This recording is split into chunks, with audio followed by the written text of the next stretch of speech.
அனைவருக்கும் வணக்கம். என் பேர் எஸ் ஸ்ரீராம். 9ஆம் வகுப்பு படிக்கிறேன். அரசு உயர்நிலைப் பள்ளி அம்பலம்.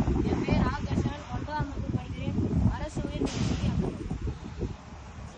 கிராமங்கள் முழுவதும் அமைந்துள்ள ஆறுகள், ஏரிகள், குளம், குட்டை ஆகியவற்றை நிரம்பி வழிகின்றன. அவை தடுக்கும் நடவடிக்கைகள். கிராமங்கள் குறிப்பிட்ட எல்லை வரை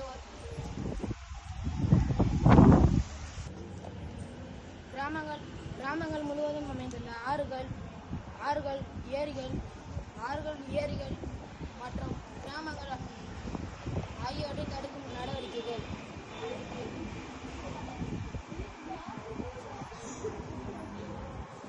கிராமங்கள் முழுவதும் அமைந்துள்ள மலை ஓரங்கள், வெள்ள அபாயம், நிலச்சரிவு ஆகியவற்றை தடுக்கும் நடவடிக்கைகள்.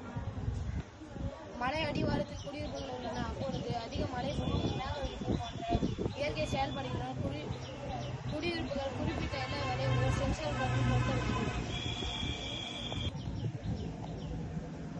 அந்த சென்சார் கருவி ஒளிபரப்பும் போது நிலச்சரிவு, வெள்ளம் போன்ற இயற்கை அபாயங்கள் ஏற்படப்போவது என்பதை அந்த சென்சார் கருவி தெரிவிக்கிறது.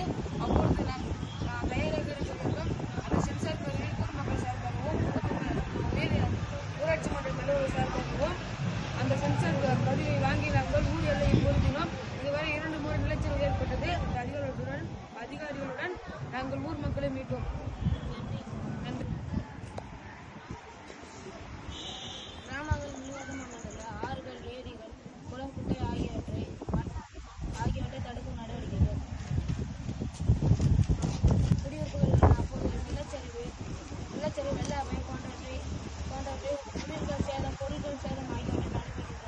குறிப்பிட்ட எல்லை வரை ஒரு சென்சார் கருவியை பொருத்த வேண்டும். சென்சார் கருவி ஒளிபரப்பும் போது நிலச்சரிவு, வெள்ளம் போன்ற இயற்கை அபாயங்கள் ஏற்பட போகுது என்பதை அந்த சென்சார் கருவி தெரிவிக்கிறது. அப்பொழுது உடனடியாக அந்த சென்சார் கருவி ஊர் மக்கள் சார்பாகவும் ஊராட்சி மன்ற தலைவர்கள் சார்பாகவும் அந்த சென்சார் கருவியை நாங்கள் பொருத்தினோம்.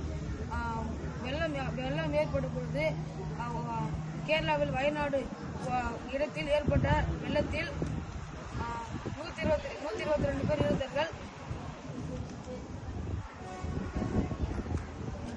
உதாரணத்திற்கு திருவண்ணாமலை மாவட்டத்தில் மலைச்சரிவு ஏற்பட்ட பொழுது 7 பேர் மண்ணுக்குள் புதைந்து இறந்தனர்.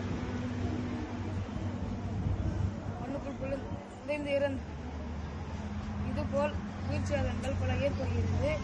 அதை தடுக்கும் நடவடிக்கைகள். இதை தடுப்பதற்காக இந்த யோசனை எங்களுக்கு வந்தது. இந்த செயல்திட்டத்தை நாங்கள் உருவாக்கினோம். நன்றி, வணக்கம்.